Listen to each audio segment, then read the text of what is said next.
ఇది అప్పులు చేసిన ఆహా, మరి ఈ 3 నెలలు 90 రోజులలో ఎంత అప్పులు చేసినా మీరు చెప్తారా?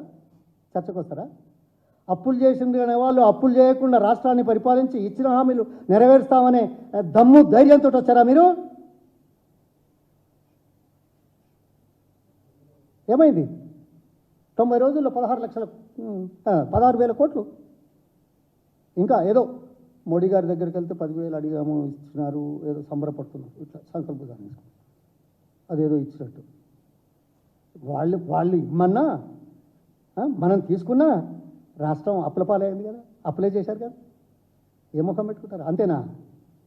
దౌర్భాగ్యం. ఇవాళ మరో 2,000 కోట్లు కేంద్ర ప్రభుత్వం అనుమతి లేకుండా FRVM యాక్ట్ కింద కాకుండా మీరు ఓపెన్ బాండ్స్ ప్రకటిస్తామని ఇవాళ పేపర్లో వచ్చింది. ఏం సమాధానం చెప్తారా అప్పుల గురించి మీరు? మీకా అప్పు ఆదాయం గురించి మీకా తెలిసేది?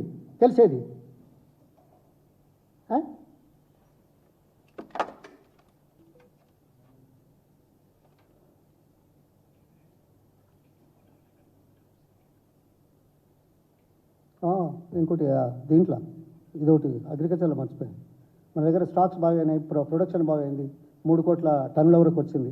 65 లక్షలు 80 లక్షల టన్నుల నుంచి ఈ 10 ఏళ్లలో 3 కోట్ల టన్నులు అయింది.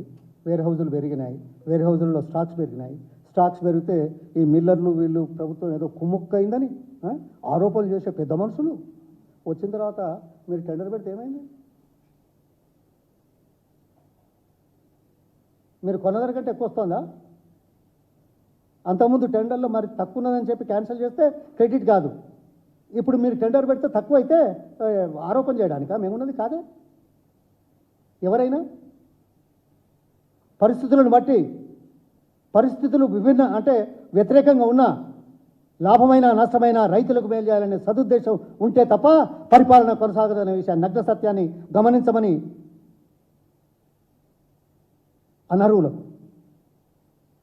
అవగాహన లేని వాళ్ళకి, సమస్యల పరిష్కారానికి చిత్తశుద్ధి లేని వాళ్ళు పాలన చేస్తే చాలా కష్టం. అందుకే చరిత్ర పునరావృతమవుతుంది. ప్రజలు క్షమించరు, ఆశీర్వదిస్తారు, దండిస్తారు. ఆశీర్వదించినప్పుడు పొంగిపోవడం కాదు, ఆశీర్వదించిన నేపథ్యంలో ఆశీర్వాదానికి అనుగుణంగా మనం ఇచ్చిన హామీలను నెరవేర్చే పరిస్థితుల్లో లేకపోతే దండిస్తారు. అదే జనం, అదే ప్రజాస్వామ్య ప్రత్యేకత. అది అర్థం చేసుకుంటే మంచిది, ప్రజల పక్షాన నిలబడడం మంచిది, ప్రజల కోసం పాటుపడడం మంచిది. లేకపోతే రాజకీయాలు ఎందుకే? ఏ వ్యాపారం చేసుకోవచ్చు. ప్రపంచంలో చాలామంది వ్యాపారాలు చేసి కుబేర్లు అవుతున్నారు.